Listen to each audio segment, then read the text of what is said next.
Hey everyone, and welcome to another GTA Online Tier 4 Challenge guide for the career progress. This one is on the newest DLC Tier 4 challenge, the Bottom Dollar Bounty Business.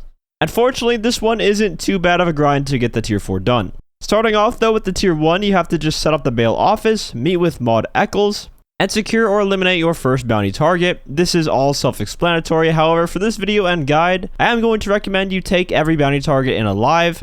For one, you're going to get paid way more for an alive target, and two, the challenges ahead require you to bring them in alive, so it's just more worth it in the end. For Tier 2, you will need to secure or eliminate 5 standard bounty targets and 2 most wanted targets, as well as earn $250,000 from doing said tasks. This one will also just complete itself, although it will take at minimum 2 days because each of the most wanted targets only refresh every IRL day. But in terms of the 250 grand, both most wanted targets will earn you over $100,000 each, and the other 5 standard bounty targets will be more than enough to get that $250,000 to make you reach that point.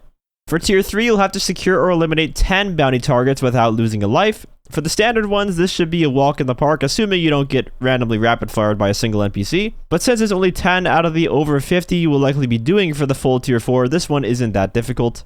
Securing a most wanted target 3 days in a row also isn't very difficult. If you are hardcore grinding these challenges, it will be completed if you just play for 3 days in a row, basically. And then securing or eliminating 25 bounty targets, this one will just get completed naturally on your way to the Tier 4. And finally, for that Tier 4, you need to unlock 10 Platinum Awards for the Bottom Dollar Bounties DLC, and I'll bring this up in more detail later. Secure all bounty targets alive. There are a total of 24 different targets. 6 of those are most wanted targets, and 18 of them are the ones that cycle out every hour. You'll likely run into a situation where you need just one more target that you just can't seem to get. It was like that for me. However, what will probably happen is you'll run into that problem like halfway into the grind for the other challenges here. So it's not like you're going to be held up on this one for the Tier 4 completion. Just as you keep grinding them out, you'll eventually get the one that you need in the end. However, there does seem to be a bug with this challenge for the most wanted targets in particular. If you capture one of them alive and then do the same mission but deliver them dead afterwards, it will uncheck the box for that specific target. I can't confirm myself if this happens because I didn't run into this issue myself. But I have heard other people say that this does happen, so just refrain from delivering any dead targets, which you should already be doing anyways, especially for the most wanted targets, because they pay a lot more than the regular ones. And then you'll have to earn $1 million in additional income from bail office agents and $5 million in total from securing or eliminating bounty targets. The bail office agents one you need to stay on top of from the very beginning. Always send out your agents when they appear in the office. It takes them around 48 minutes to come back, and they will then fill up your safe with money that you can then collect, and that will count towards the challenge. If you do not send out the agents consistently while you're grinding the other challenges, you will be hung up on this one as your final challenge rather than completing them all relatively at the same time, which won't be very fun because there's really no way to do this one fast. You just kind of have to wait after you send them out for them to get back. Now, going back to the 10 Platinum Awards, this might sound difficult, but it's really not, because the Platinum Awards, for the most part, overlap with the actual Tier 4 challenges. For example, 6 of the Platinum Awards are for capturing each of the most wanted targets. Well, you already have to capture each one alive for the Tier 4, so that's already 6 Platinum Awards right there that you're going to have done out of 10.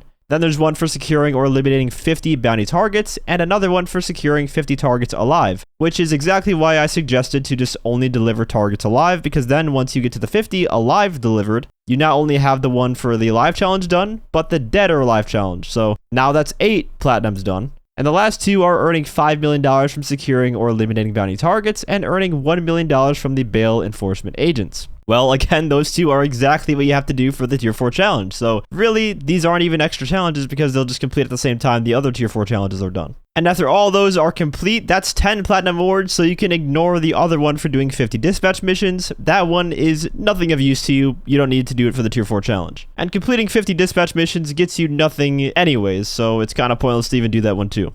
But once all those platinums are done and all the Tier 4 challenges are completed, you'll get yourself a nice new unreleased SUV, at least at the time of this video it's unreleased, the Canis Castigator. And it is quite fast. I think it's actually one of the best SUVs you can use for racing at the moment. As far as some general tips I can give for grinding these missions though, number 1, if you get a Paleto Bay location or basically any location that isn't directly in the city, just find a new invite-only session and restart the mission. It's not worth to drive the slow bounty van 6 miles back from Paleto Bay all the way to the bail office. It's just a huge waste of time and your sanity. So just find a new session and restart it. Even if it takes a few tries, it's worth it, trust me.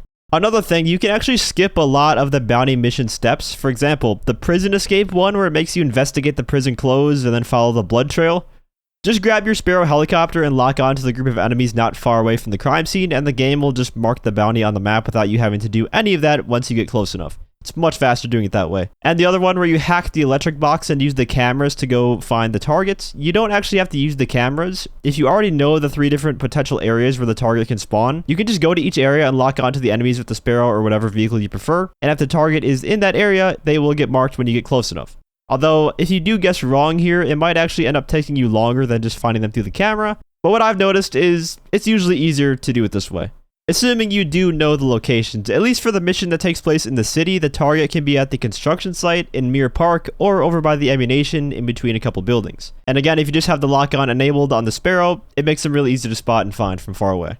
And then for the most wanted targets, these are mostly straightforward, and since they're daily, I haven't really done them enough in order to find out consistent speedrun strats for them. But for the O'Neill one, I do have a tip. Just go straight to the O'Neill Ranch in Grapeseed to start it instead of the abandoned motel in Sandy Shores. The same cutscene of you getting captured will play either way. But that's pretty much going to wrap up this guide for the Bottom Dollar Bounties Tier 4 challenge. Again, not too difficult. It took me about a couple weeks to get through it. Definitely not as long as some of the other Tier 4 challenges. If you guys enjoyed the video or found it helpful, feel free to leave a like, as well as subscribe to my channel for more GTA Online content. If you have any tips and tricks of your own that I didn't mention in this video, feel free to drop them down below to help someone out. I also want to give a huge shout out to all my channel members for their support. If you'd like to become a member for some exclusive perks, you can either use the join button or the link that's down in the description. And as always, thanks for watching and have a great day.